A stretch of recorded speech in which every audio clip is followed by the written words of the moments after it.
얼마나 좋아요. 이렇게 응? 공간을 초월해가지고. 그러니까 우리 세대니까 이렇게 누릴 수 있는 거죠. 네. 미국, 한국 뭐 할 거 없이 어디에 있거나 우리가 같이 호흡할 수 있다고 하는 게 이런 여기까지 상상을 못했지만 엘빈 토플러가 80년대에 제3의 물결이라는 책을 썼어요. The Third Wave라는 책을 썼는데 그때 엘빈 토플러라는 분이 미래학자였어요. 그래서 내 기억으로 한국일본가에서 한국에 초대해서 강연을 했는데 그때 내가 책을 읽고 이 사람이 흥미가 있어서 내가 강연에 갔던 기억이 나요. 그런데 그때 예측한 것들이 미래 세계에는 국가의 네. 민족이나 국가에 의해서 나눠지는 건 아니고 의미 있는 것은 전 세계가 지역하고 상관없이 공동체들이 구성될 것이다 라고 이미 예측을 했어요. 그래서 커뮤니케이션이 굉장히 발달할 거고 그 당시에는 이 핸드폰이라는 개념을 뭐라고 할 수 없었으니까 퍼스널 커뮤니케이터, 개인적인 통신 기기가 발달할 것이다. 그 당시에 스타트rek에 나오는 뭐 이제 이런 것들을 상상한 거죠.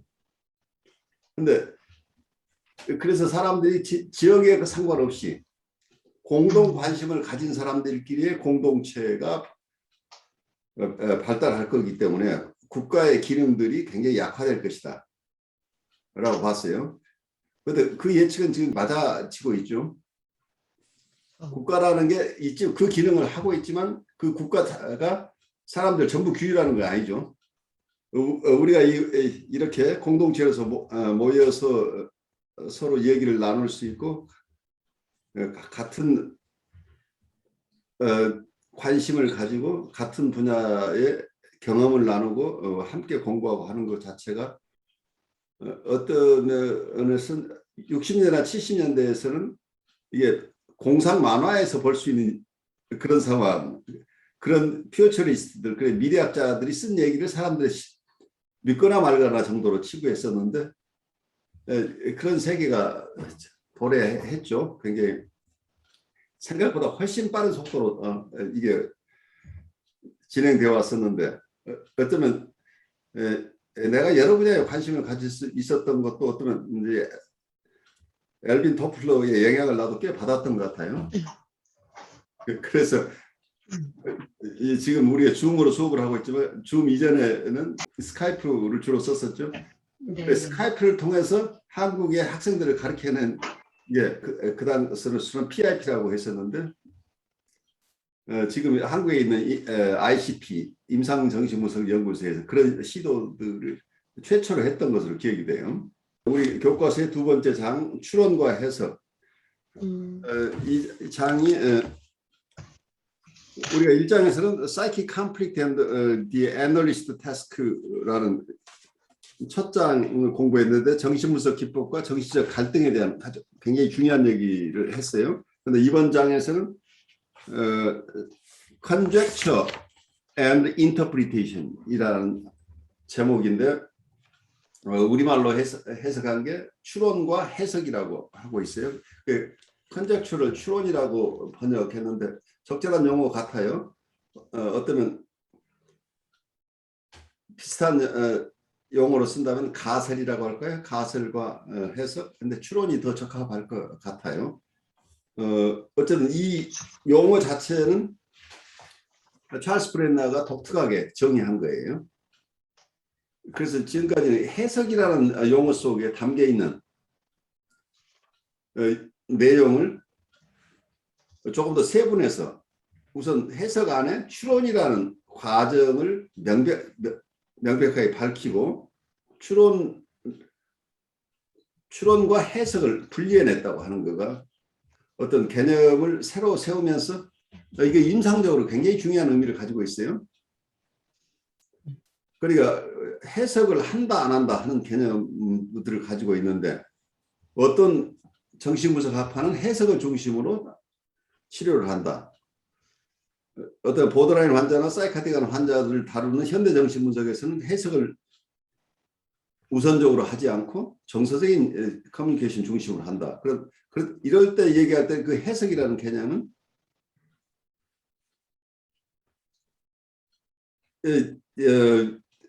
우리 내담자의 상태 혹은 내담자의 증상, 내담자의 갈등, 뭐 이런 여러 가지 것들 전체적으로 보면 어떤 내담자의 무의식에 대해서 그래 이걸 다 뭉뚱그리면 결국 내담자에 대해서 이 사람은 어떤 사람이야 라고 우리가 하나의 가설을 가지는데 이분은 이런 분인데 지금 이런 상황 속에서 어려움을 겪고 있다라는 게 우리가 그런 이분에 대한 우리 나름대로 언더스탠딩이 있어야 이분을 도울 수 있겠죠. 그래서 우리가 내담자를 만날 때는 우리가 의식하거나 의식하지 않거나 우리 나름대로 이분에 대한 임프레션을 가지고 있는 거죠.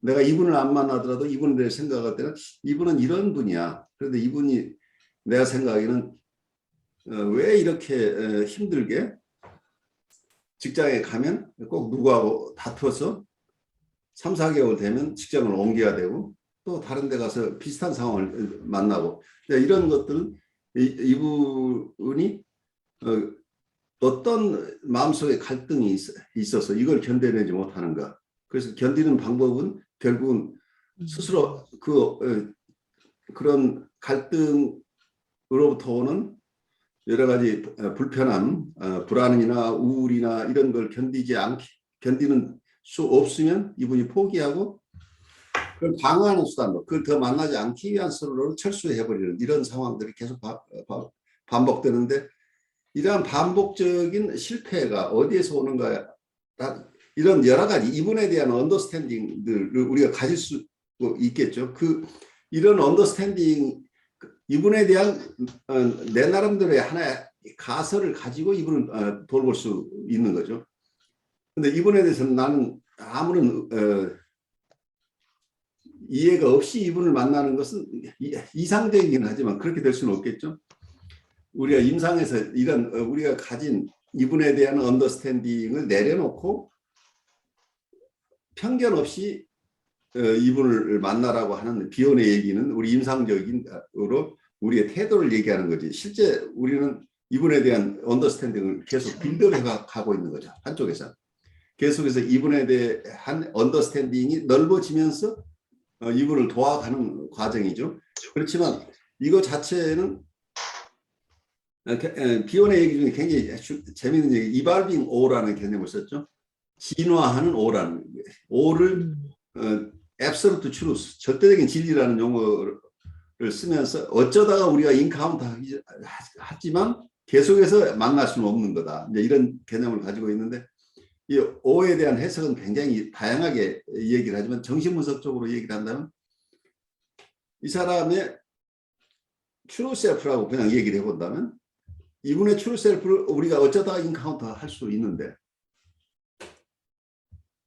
그래 이분에 대해서 이분 트루 셀프를 내가 어제까지 이해했던 이분에 대한 개념이 있는데 오늘은 내가 지금까지 이해한 것하고 숨겨진 이 사람의 새로운 모습이 드러난다고 할 때 내가 지금까지 가진 생각만 가지고 이분을 만나고 있다고 한다면 이제야 드러나는 이분의 참 자기의 어떤 측면들을 우리가 바라볼 수 없게 된다는 거예요. 그래서 이분을 만날 수 없기 때문에 비혼이 어떤 우리가 내담자를 만날 때 내가 가진 이해나 소망이나 기억이나 이런 것을 다 내려놓고 내담자를 만나라고 하는 건 임상가에게 요구되는 굉장히 좋은 덕목이긴 하지만 이런 얘기가 나오는 것은 우리는 이미 언더스탠딩을 가지고 있다는 것을 전제로 하는 거죠.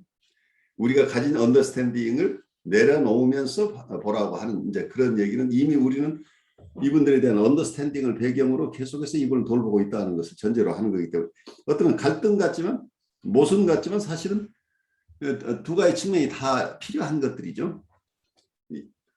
임상 상황 안에서는 이분에 대해서 우리가 편견을 가지지 않아야 되지만 임상이 끝나고는 이분에 대해서 임상에서 어떤 모습이 드러났는지 또 우리의 통찰을 넓혀가는 과정이 필요하겠죠. 그래서 이 복합적인데 이렇게 내담자를 이해하려고 하는 끊임없는 노력 이거 자체가 하나의 추론이죠. 이게 여기서 이 얘기는 컨젝처라는 거죠. 내담자에 대해서 내가 확실하진 않지만 내가 지금까지 파악하기로는 내담자는 이런 문제가 있어. 내담자의 갈등은 이거야. 내담자의 불안은 이런 거야. 그래서 내담자에 대한 언더스탠딩인데 아직 확인되지 않은 언더스탠딩을 가설이라고 한다. 근데 그것은 말하자면 내 마음속의 해석이에요. 근데 인터널 인터프리테이션이라고 할까요? 그래서 내 마음속에서는 우리는 계속해서 어떤 해석을 하고 있는 거죠. 해석을 한다는 얘기는 이 사람에 대한 언더스탠딩을 이해를 하고 있다는 얘기고 이 사람에 대해서 내 나름대로 가설을 가지고 이분을 보고 있다는 얘기이기 때문에 분석가나 상담가나 라이프 코치나 사람의 마음을 돌보는 모든 분들은 다 해석을 하고 있다는 거예요. 그 해석이라는 용어를 여기서는 추론이라고 하고 있는 거예요. 내가 마음속으로 가지고 있는 이해 혹은 마음속으로 가지고 있는 가설 이걸 추론이라고 얘기를 하는 이유가 우리가 마음에 이분이 지금 이것 때문에 힘들어라고 우리에게 생각이 떠올랐다고 그래서 이런 어떤 가설이 떠올랐다고 그래서 이걸 다 이분에게 얘기할 수 있느냐. 우리가 가진 어떤 추론을 배경으로 이 추론의 내용 중 일부를 언어로 우리의 내담자에게 전달하는 것, 표현하는 것 자체를 해석이라고 여기서는 구별을 하고 있다는. 그래, 이 추론이 표현돼서 내담자에게 전달되는 것을 해석이라고 하고 있다는 얘기죠. 그러니까 해석 속에서는 추론이 바탕이 되어 있다는 게 전제가 되겠죠. 해석은 추론이 있기 때문에 해석이 가능한데 모든 추론이 해석이 아니라는 얘기예요. 추론은 누구나가 하지만 이 추론을 어느 시점에서 어떤 내용을 담아서 내담자에게 전달할 것인가, 내담자에게 표현할 것인가 하는 건 굉장히 선별적이어야 된다는 거예요. 그 점에서 우리가 내적인 해석이라고 할 수 있는 추론과 해석을 구별하고 있는 건 임상적으로 굉장히 타당한다고 보여요. 그러니까 우리가 프로이드가 봤던 것은 내담자를 치료하는 기법이 내담자에게 요구하고 있는 것은 프리어소시에이션을 요구하고 있죠. 자의연상을 하라고. 그러니까 내담자 입장에서 자의연상에서 떠오르는 생각이나 정서나 기억을 거르지 말고 모두 다 언어로 표현하라고 요구하고 있죠. 그런데 문제는 우리 상담자도 자의연상이 일어나는데 자의연상을 통해서 우리가 추론을 하는 것은 말릴 수 없지만 우리가 자의연상에서 그때그때 느끼거나 생각한 것을 다 표현해도 될까요? 라는 질문을 한다고 어떻게 했어요? 상담자는 이것을 표현할 자유가 없어요. 이건 내담자가 자의연상을 통해서 그걸 표현하는 것을 우리가 들으면서 이분을 도와주는 것이지 상담자의 프리어소시에이션을 다 이분에게 얘기한다는 것은 그건 치료적이 아니라는 얘기예요. 그런 점에서 우리가 추론을 가지고 있지만 해석을 어느 시점에서 어떤 내용으로 하는 게 좋은지 안 하는지는 굉장히 식별해야 하거든. 선별해서 해야 된다는 것 때문에 이 개념, 추론의 개념과 해석을 구별하는 건 굉장히 임상적으로 중요하다. 그래서 이 개념을 분명하게 해준 찰스 브렌너의 어떤 이분의 도움은 우리 임상가들에게 큰 통찰로 주어질 수 있어요. 그래서 단순한 개념의 문제가 아니라 우리의 임상적인 태도죠. 우리가 많은 사람이 오해하고 있는 게 현대정신분석을 해석을 하지 않는다. 그러면 해석을 하지 않는다는 거가 마치 대한 추론 과정까지도 없는 것처럼 이렇게 느껴버릴 수 있죠.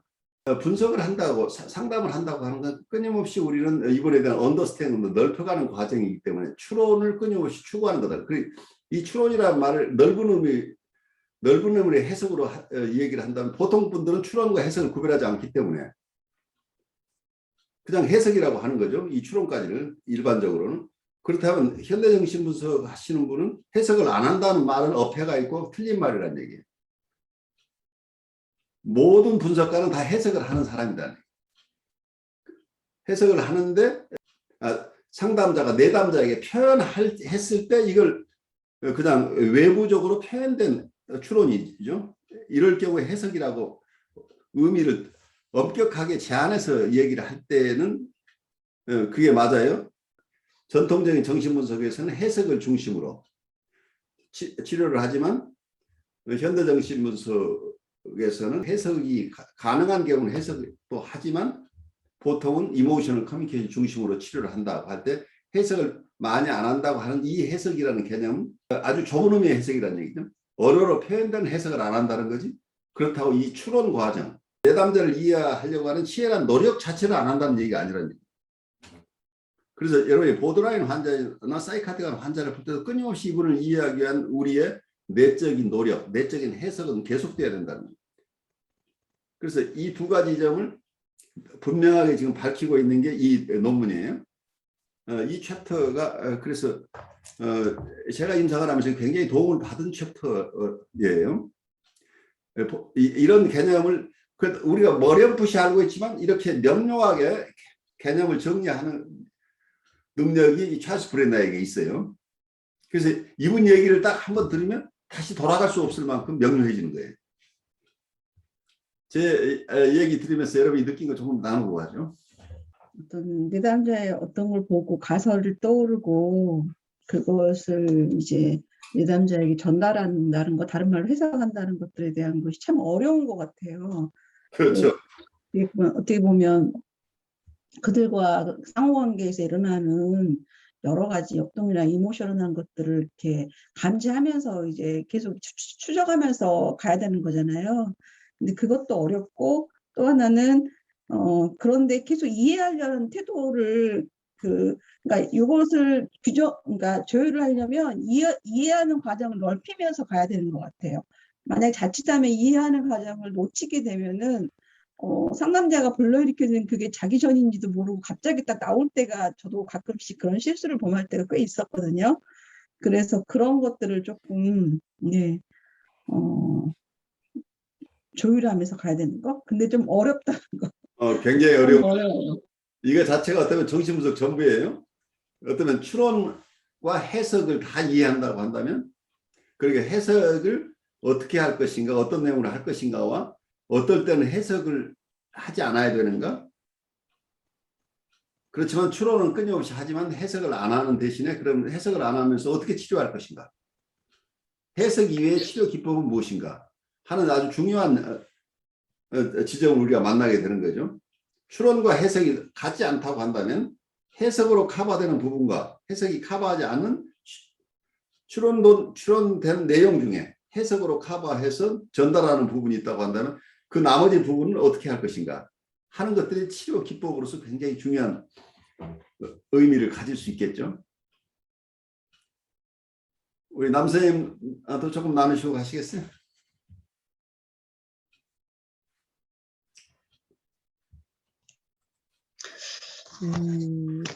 정신분석에서의 해석은 정말 어려운 것 같아요. 그러니까 이거는 진짜 정통적인 분석가들만 하는 거 아닌가요? 그러니까 이제 뭐 저희 같은 풋내기들은 그냥 해석이라고 하지만 그게 해석도 아니고 뭐라고 해야 되나 그냥 유추한 거를 표현하는 정도? 근데 유추한 거를 표현하는 정도? 우리 남선생님 굉장히 겸손하게 얘기하시는데 일단 네. 내가 이해한 것을 표현한다는 그 해석이죠. 그래서 그 해석을 심층 해석을 하느냐, 심층 해석이 아니냐.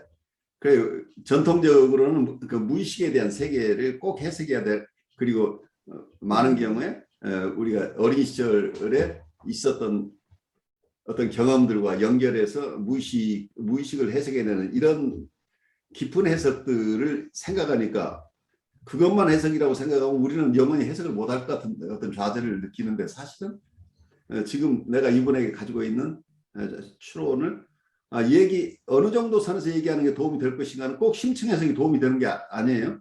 심층 해석은 도움을 받을 수 있는 사람도 있지만 심층 해석 자체가 이분들의 어떤 치료 과정을 방해할 수도 있기 때문에 내가 심층 해석을 안 한다고 그래서 내가 해석을 안 한다고 생각하는 것도 그 나의 하나의 편견이죠. 나는 계속 해석을 하고 있어요, 사실은. 그 해석이 어떤 것이 바람직한가는 내가 무의식 중에 그리고 의식 중에 계속해서 내가 가늠하면서 가고 있는 거죠. 그런데 네. 여러분이 만나는 내담자들은 뉴라틱 수준에 있는 환자들보다는 보드라인 레벨에 있는 분들이 많기 때문에 심층 해석을 함부로 할 수 없다고 하는 것을 여러분들이 체험하고 있는 거죠. 그러니까 어려워요. 늘 이 해석 문제에 이렇게 부딪히면 늘 어려운 것 같아요. 그래서 어디까지를 해석이라고 해야 되고 이렇게 해야 되나 이런 것조차도 개념조차도 잘 안 잡히고 그래서 그러니까 이제 저는 뭐 교수님 얘기 들으면서 말씀 들으면서 제가 내담자에게 했던 그런 제스처들을 그러니까 뭔가 이렇게 그 추론의 내담자에게 했던 표현들 것은 넓은 의미로 해석이라고 하지 않으면 이게 개입이라고 얘기할 수 있어요. 인터벤션.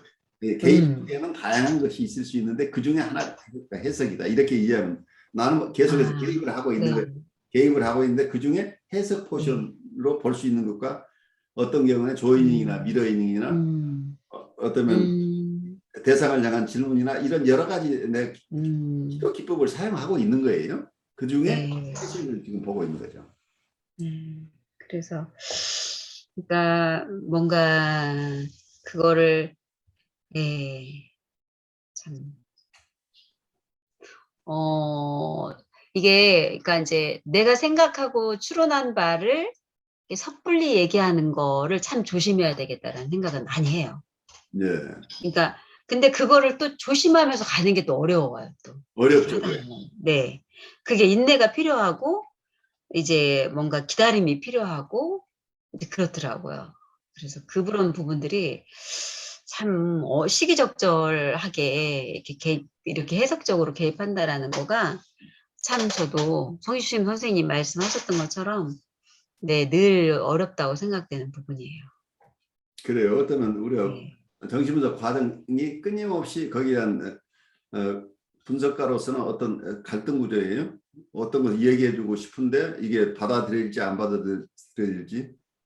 그래서 어느 지점에서 멈춰야 되고 어떤 경우는 힘들어도 해석을 해야 되는 경우도 있고 그런 거기 때문에 우리가 일상의 과정이라고 해야 돼. 분석가는 그런 끊임없이 추론을 하지만 어떤 부분에서 해석할 것인지 안 할 것인지를 식별해 나가는 과정이기도 하죠. 그래서 여러 갈등을 느끼는 게 정상이라는 얘기예요. 이 의식이 없으면 우리가 실수할 가능성이 높잖아요. 그러면 마치 내담자가 프리 어소시에이션 걸 그냥 다 표현하듯이 우리도 그걸 표현하기 시작하면 둘이 엉켜서 마치 이게 인터 서브젝트하게 잘 되는 것 같은데 사실은 프로페셔널한 어떤 치료 세팅이 아닐 가능성이 있죠. 그러니까 인터 서브젝트라는 말을 너무 나이브하게 해석하게 되면 우리가 실수할 수도 있죠. 깊은 의미에서 인터 서브젝티브한 관계들이 중요하지만 이게 치료 기법으로 들어갈 때는 우리가 굉장히 세심해야 되는 거죠. 질문이 있는데요. 예. 어떤 책에 보니까 뭐 예단, 예후 이런 말이 나오지 않습니까? 네네. 예, 그것도 이게 추론에 좀 관계가 있는 얘기인가요? 그래 예후라고 하는 건 프로그노시스라고 하는데 우리가 진단에 반대되는 말이에요. 진단은 이분은 왜 이렇게 지금 어려움을 겪고 있는가. 그래서 이분의 어려움을 어떤 진단명을 부여한다면 이분을 디프레션을 가지신 분인지 아니면 분열성으로 고생하시는 분인지 이런 여러 가지를 미리 분석하는 것. 이거 자체를 진단이라고 한다면 예후는 프로그노시스는 이분을 내가 어떤 방식으로 치료했을 때 어떤 결과가 있을 것인가. 치료가 잘 될 것인지 치료가 굉장히 내가 이분을 해석적인 기법으로 치료했으면 이분을 도울 수 없는 분인지.